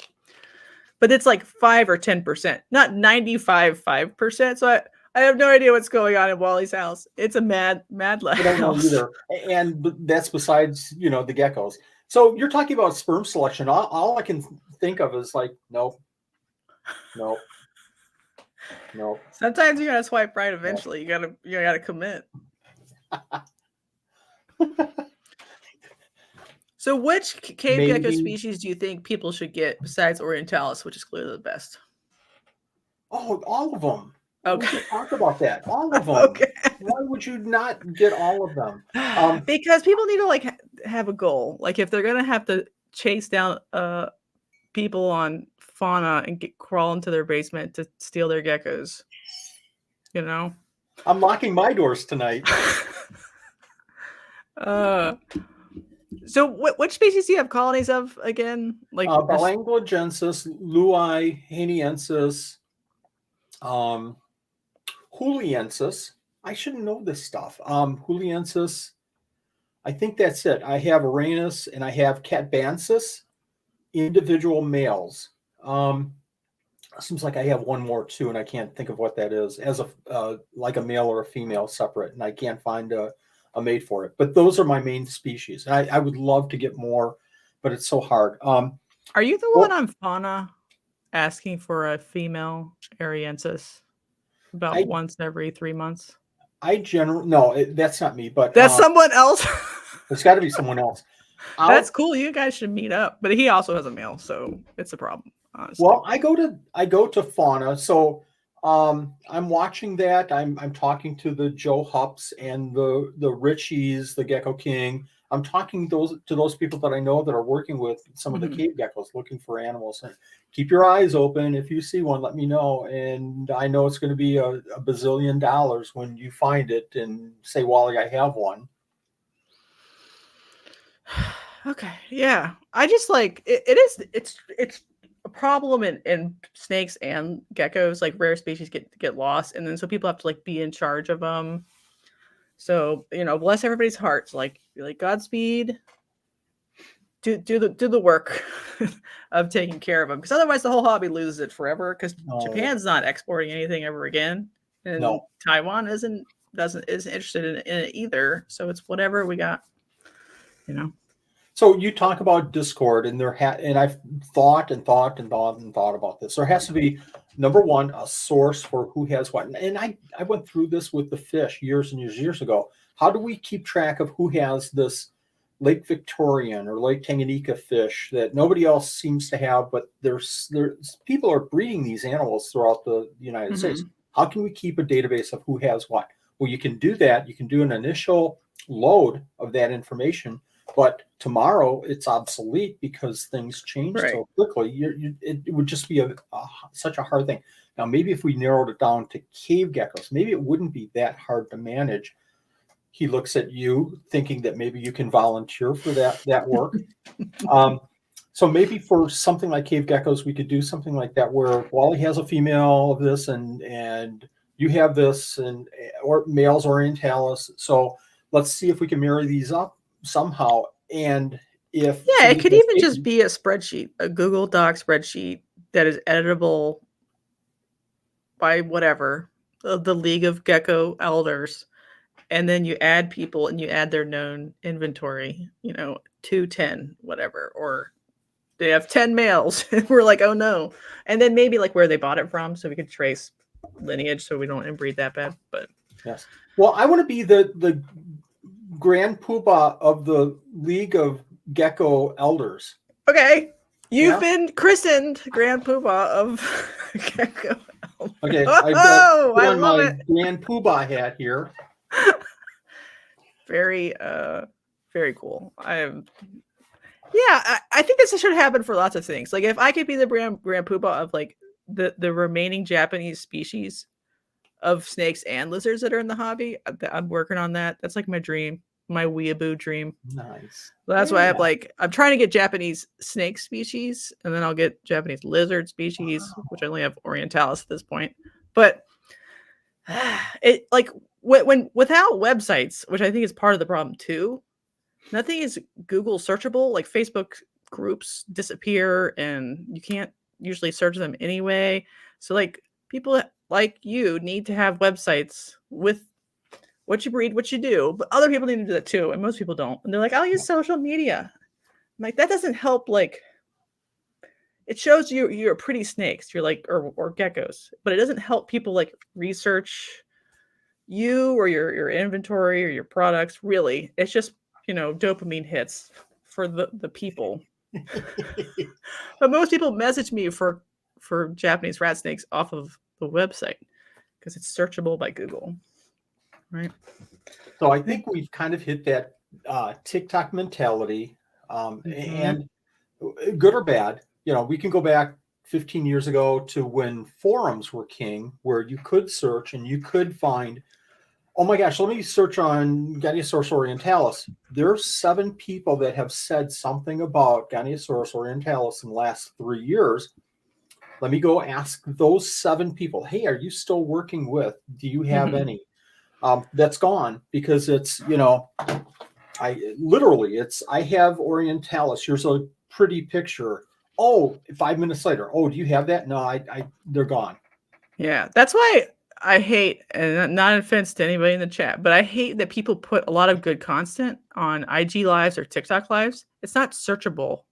So only Google will like put its lives, because you're going to put SEO stuff in the show notes or whatever. So somebody could go find this one day and like, what is Wally doing with rare geckos? But no one can do that on IG. It is gone. It is in the void. Gone. So like you're wasting your time doing anything more than a happy picture. If you're trying to do like real content, it needs to be on YouTube or on your own website if it's like actual content. You mentioned Google and obviously YouTube all rolled into one ball. And I'll say, we have the Supreme Gecko YouTube channel. We had it 10, 11, 12 years ago, and I did a few videos, but I brought it back about 4 years ago because I bought a gecko and I went out to YouTube. Okay, let's see some care information. Oh, there's 3 videos, but they're all 28 seconds long. Oh, it's the gecko eating a cricket. Okay, I'm done with this. So keep it, breed it, show, do the babies. Okay, I think I've got this nailed down. Let me do a video. So that's why I'm on YouTube. You talked about before, YouTube and some of the income from YouTube is a plus, but more importantly, I'm kind of preaching now. Sorry. More importantly for me, YouTube is, I want to document this because I'm not doing it perfect, but here's a start. And I tell you what, if you can take the start and replicate it, maybe you'll have some success too. But for goodness sake, if you have more success than I did on that YouTube video, do another video to show me how to care for it better. Yeah, people forget that like the teaching why it's cool and how to keep it is almost more. It needs to be done for the species to even be desirable. Period. Because no one will know to like it or know that it's cool if they've never seen it before. And maybe if they see it at a show, they'll think about it. But there has to be, it used to be books, right? You would read like a book and be like, oh, green tree pythons or whatever. It's cool. But now it has to be YouTube. Like you have to promote the species you're working with. Otherwise, they'll just fall down the ball python rabbit hole. Because they do the most promotion of all, right? Yes. Ball python people. And maybe crested gecko people. Just saying.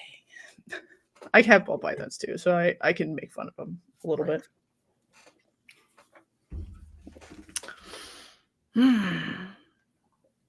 All right, so you're the Grand Poobah now. I'm glad we've established that. And as Grand Poobah, I duly anoint you as the spreadsheet keeper. Ah, okay. I love it. I have lots of spreadsheets as it is. So what's one more? Right. There you go. Right. It's no additional work. Right. Even just like a name and like an email address or IG handle or whatever, and then just species and number and like what they're looking for would be a fine queryable spreadsheet. So we're diving down the hole, but I'm going to take 10 seconds here. You can create a form, a Google form that then feeds a Google sheet that will hold that information, so somebody doesn't have to type into a sheet. They just fill out a form. You could have a list of all the Goniasaurus species, and you could have an associated number with that list. Checkbox 4, checkbox 1, checkbox. Get on that. I want to see that by the end of the day. By the end of the day. By the end of the week, I want to see that. Okay. I'll do it. The thing is, they don't know me in that crew, right? I'll promote. I'm an outsider. I don't know what's up with that, but we're back. Yeah, so that's my problem. Like right now, I'm like, my biggest thing especially with social media, is like promote corn snakes, because I think people think they're dumb. They think they're like the worst pets, boring trash snakes, because they were like overbred for a long time, and they're cheap. So like breeders don't want to breed them because they're too cheap, and pet people want a hog nose because it's cute and it's got a nose, it's got good marketing, and or a ball python because it's fat and it's got like a chubby body and like a cute face. Corn More snakes are handle out out. right now. So that's like my main job, I feel like. But I will, if I get christened correctly, the Goniansaurus sorter. Oh, man. All right. Can I tell a really quick special friend story about corn snakes? All right, go for it. That maybe a couple of viewers have heard this, but do you know Jim Stelflug from Southwest Wisconsin Reptiles? Jim Stelflug? I know his business name, but I don't know him personally. Jim told me the story. He actually told the Madison Herp Society this story, and I'll shorten it way down.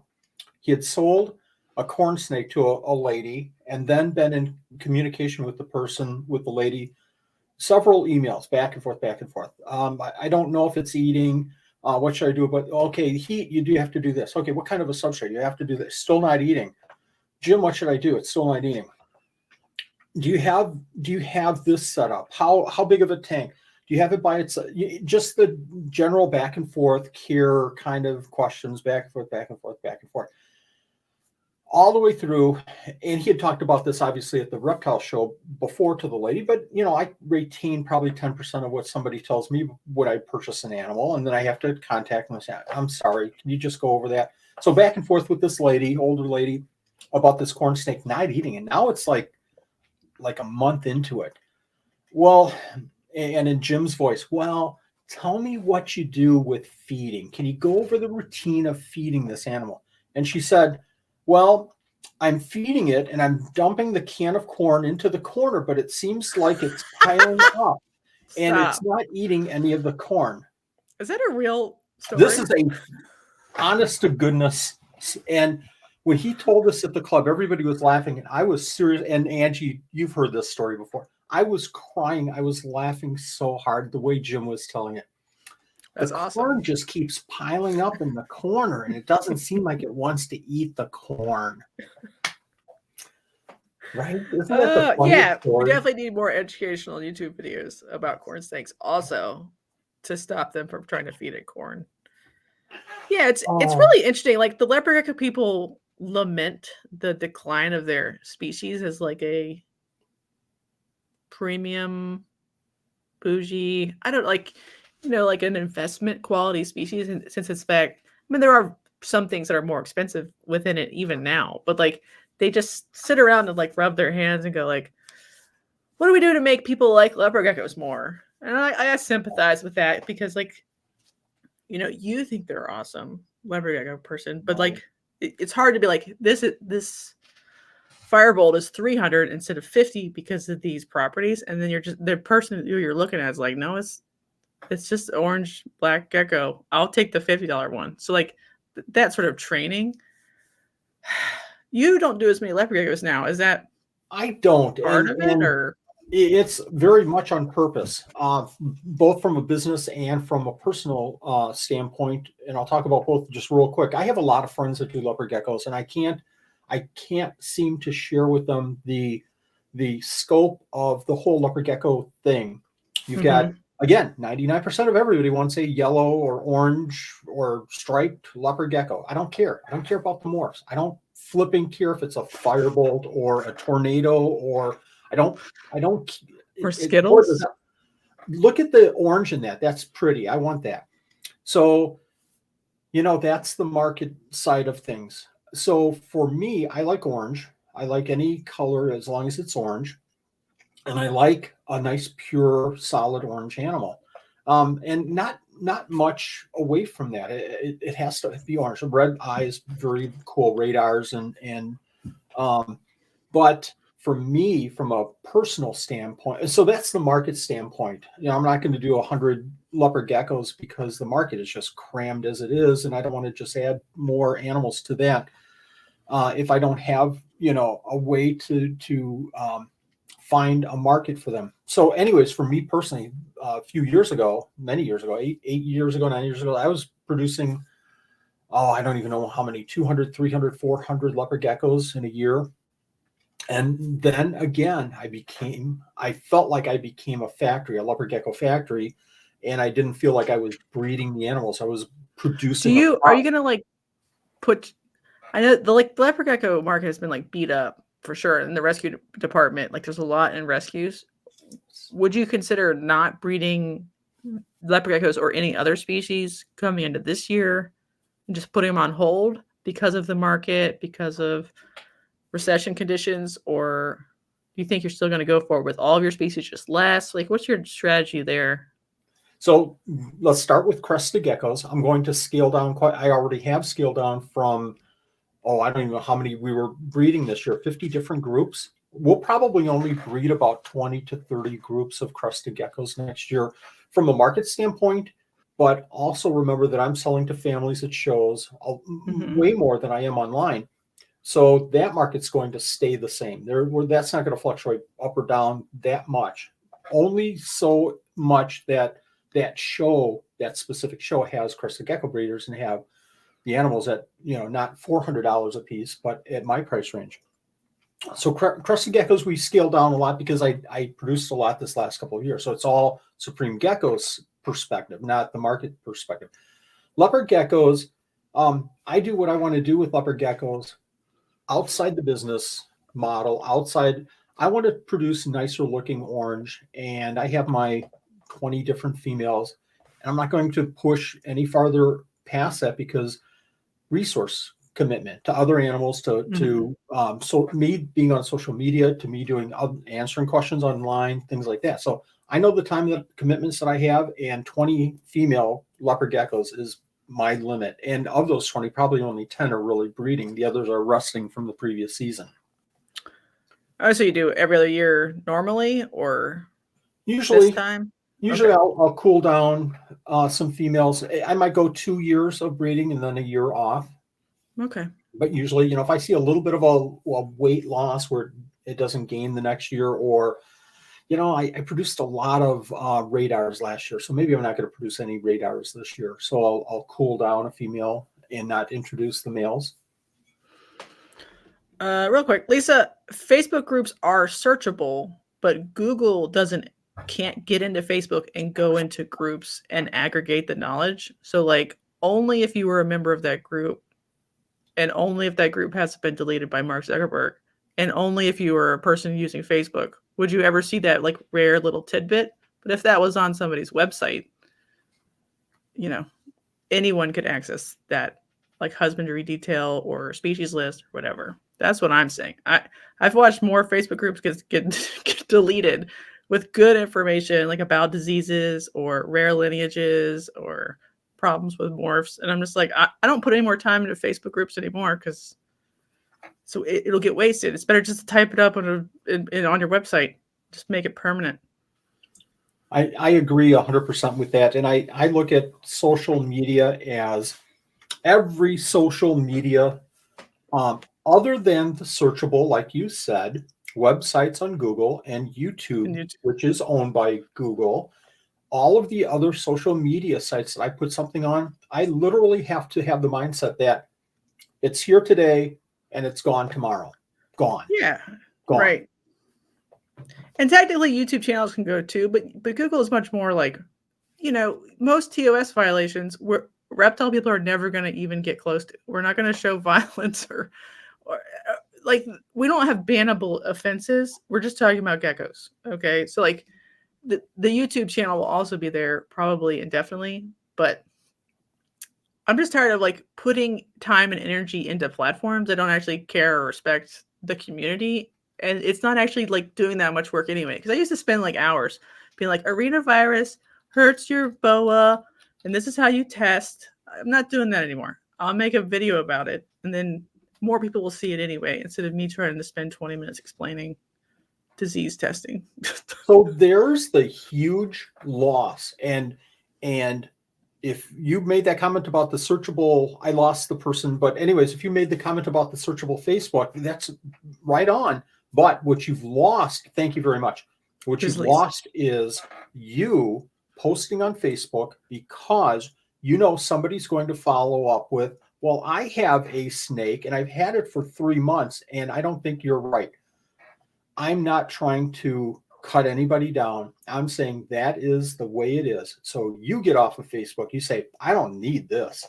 And Joe Huck doesn't use Facebook as an educational tool because somebody will walk in right behind him and say, you don't know what you're talking about. I have 3 of these and I've had them for a year and this is how it is. Wally Kern doesn't put that much educational material on Facebook and Instagram, on TikTok. Well, I use TikTok for dancing, but I don't put educational information on those social media sites because I know it's easy for somebody to comment right off that comment that I made and go, okay, I'm out of here. I don't care if you reply to me or not. I just made my comment and I made my point and I'm gone somewhere else. And whatever you say after that doesn't matter because I just made my comment. They can like negativity blast you, make you actually like look bad on your own platform, and you don't have enough time or energy to go through and like correct misinformation, and for nothing, because they gain nothing from sort of. So all educational stuff, I agree 100%. Like I just do like, here's a happy snake in a tree, you know, that's my post. No information at all. It's all on YouTube. Oh, look at that pretty gecko, and I'm done. Right. Happy Halloween. Merry Christmas. Halloween. Done. Move on. Come talk to me in real life on YouTube. I just had a hamburger. Take a look at that. Jen, right on. I miss online forums as well, and I think what you're saying is exactly true. That websites and YouTube have replaced them in many regards because, again, I'll say the point again, because some of the more advanced breeders like yourself stay out of the Facebook groups because it's sometimes a little toxic, and it just takes one person. It's so toxic, and it's constant new people mansplaining to you whatever. And maybe you were like that too at some point, but like there's never any conclusion. There's no like arc where we all come to an agreement. It's a constant like treadmill of people that just need to be shuffled on the YouTube and passively learn for, in my opinion, like a couple of months of just passively learning the history of the hobby, the history of their species, different care opinion debates, all that stuff. And then they can just sort of form an opinion naturally after keeping for a while. But it's like tough when you're like, I can't explain this one more time. I had the wonderful educational experience when I started off in forums from Julie Bergman. And I wish everybody had this opportunity. Somebody was posting on leopard geckos, and I had, again, kept them for a year, and I had 4 pairs, so I knew what I was talking about. How warm should the warm side be for leopard geckos? Oh, let me jump in there. Warm side should be 105 degrees on the warm side for leopard geckos. And Julie came on right after my post within minutes and said, well, Wally, I know that you're keeping leopard geckos. You're having success with babies. I think you just mistyped that. And I think what you wanted to say was about 90 degrees. Correct me if I'm wrong. And it's like, oh my God, what did I just do?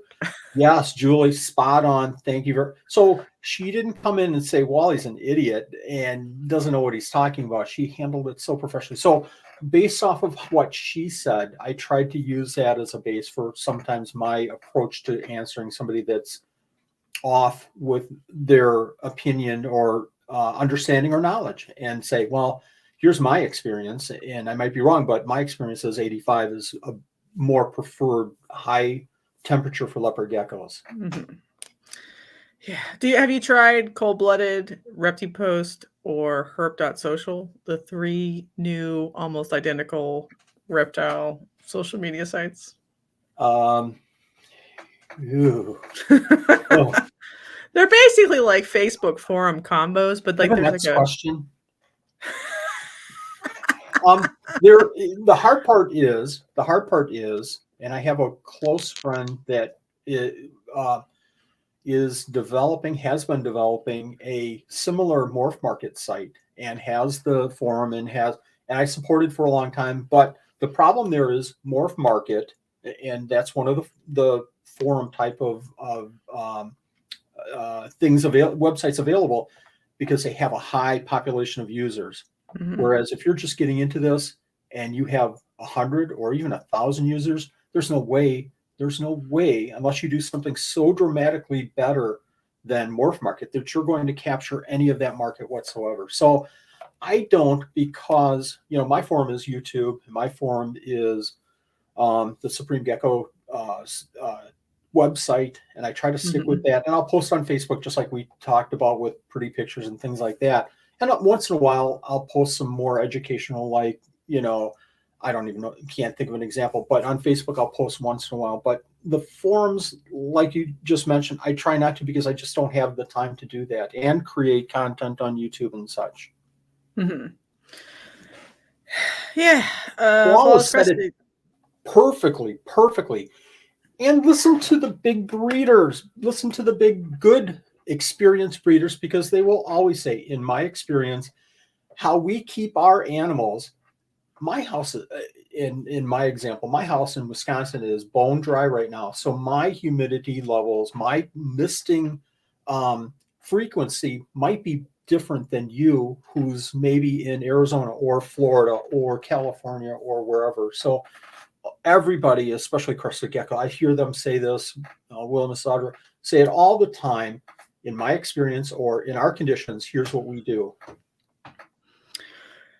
Yeah. What's bad, I mean, it does happen on YouTube, but you can like choose to delete comments, is like the people, like the PETA people who stumble in and like, why would you ever breed animals for money or whatever? But I just delete those. So I guess that part's bad, but they're like, because it's like external people out of the hobby. So that's why a forum would be better, because it's like internal. But then how do you teach anybody anything new that's external to the hobby unless you allow some other people to see also? I don't know how you feel about those people. Why would you ever do anything ever with animals? You're showing a video at a reptile show. That's cruelty, having animals in a deli cup for 8 hours a day. That's terrible. They can't live in the. So, right. I pick my battles. My battles, and sometimes somebody mentioned something about the Supreme Ice-Fied Chow, about the ingredients. Why would you have cinnamon in there? So I thought, this is a battle I want to approach. I want to tackle, and I answered the forum, and I actually caught the person on Facebook. I said, if you want to talk more about this, let's talk. But I left the comment up and I answered it. But the other deli cup bad. I'll go in and say thank you very much for your opinion. You don't just next perma-ban them from comments ever again? I don't. I leave them up there unless it's something where they're constantly doing that. Somebody just hit me with comments just before, well, actually when the 12 Supreme Days of Christmas started, they said Wally is all about money. He doesn't care anything about the community. And they posted that on about a dozen different videos, like boom, boom, boom, boom. Right. To be clearly like ad hominem attacks for no reason, gotta go. So and like fair criticisms are fine if there's like a discussion, but some people are just like, you're boring. I'm like, you took 2 minutes out of your life to type that I'm boring on a video that clearly only has 200 views and is like my opinion. So why were you still here to say I'm boring? You're boring. I don't know. That part, it's not supposed to get under your skin, but I'm weak, so it does. And then I think about it at night, and then I block them. Find them on Facebook and just flame them out. Yeah, I'll just be like, "You're boring." Also, you're boring. You know what? You're boring. I know I am boring, but like, no, you're not. This is a very like clearly targeted. Like this podcast is like about rare geckos and Wally. Like, what's the target audience? A couple hundred people, maybe. Because like we're a really small community, so I'm not even sure like being that negative in like a small community, even just like the reptile hobby in general, is that good for anybody, because there's only 10 of us really in the cosmic scheme of things. We have to like get together and take care of each other if we have like family, people die, or we gotta disperse collections or save species or do 12 Supreme Days of Christmas giveaway to like lift the mood up in a down market. Like, I don't know. I understand that people want to get negative and pop off, but like for the amount of views of the small size of the community, you might as well keep it to yourself most of I the agree time. 100%. It was about a month ago that I had a couple of comments. I didn't have them. They were in Facebook, and I felt, and these were from friends or people that I had as friends on Facebook, and I decided about a month ago to just stop reading stuff like that. So I unfriended them, and that's a hard thing for me to do because I try to stay positive. I try to stay committed to relationships, and I knew these people. I went through and messages and everything, but I unfriended them, and I thought for my health, and for me to stay focused on what we're trying to do from a positive standpoint, I can't be reading this stuff anymore. I just can't. I can't do it. So I strongly suggest to anybody that if you have situations like that where it feels toxic to you, or it feels like it's not a positive thing, or constructive criticism or a constructive comment, move on and don't entertain that conversation back and forth. Move on. Yeah, you can be friends, but put unfollow on Facebook, so you just never see anything they ever post ever again. But you can still maybe message them, so that's an option. And I think the reverse is true. Like if you're a reptile business and you have a social media account, keep everything truly saucy off of there. Politics, religion, whatever. There's nothing worse than like somebody follows me. I'm like, cool, I like that person. I follow them back, and I get like a deluge of like anything political, either side. I wanted to see your happy snakes. That's it. You're ruining it. You've ruined this relationship. Show me gecko pictures. Right. Even if I agree with you, like you're supposed to be promoting your brand, not like pissing off half of the country and riling up the other half. You're supposed to be showing me your happy pets, getting me excited to be in the hobby with you. I literally could not give less of a doo-doo about reptile accounts that do that. Like it's so in poor taste, and it's not helping you at all. Just saying. 100%. If I want a religious or political conversation with you, then I'm going to PM you, and I'm going to say, so why did you say that? I don't understand your perspective. Help me understand it better. I don't want to see it bouncing back and forth. Right. But I don't even want to mix the worlds. Like I want to be friends with everybody because we all like animals. And I don't want to even know that maybe we have different political views. I don't even want to know about it. Let's just go like to a show together and have fun. Let's not talk about it at all. We can go do different things at the ballot box or whatever, or like your personal Facebook page, whatever. I don't know. But your business page should not be like muddied up with other messaging, even if you are really passionate about it. Like I just don't care. Yes. Well said. Very well said. It's tough. Tell people, Pooba, to stop doing that. Because then I have to unfollow them because I'm like, ooh, on Instagram especially, it's the worst. Things to do. To-do list. Okay, got it. All right, you need like a scepter at least, so you can like bop people in the head. All right, it's been 2 hours, Wally. We had a great time. I feel like. Did you have fun? I had a blast. All right, thank you. To talk to. I tell you what, you're really doing a great job with this show. I wish I could watch more videos. I wish I could be online more. I do listen to your show occasionally when I'm cleaning gecko poop. So there is that association. I apologize. That's perfect. But I do listen to the show, and it's a great show. Keep doing what you're doing. Well, thank you. Well done job. You're welcome back anytime. We do like the whole hobby does generate a lot of content. So anytime your poop can be accompanied by my voice, I'm into it. I'm on. I thought you were going to say anytime your poop can be associated to my poop, then we're good stuff.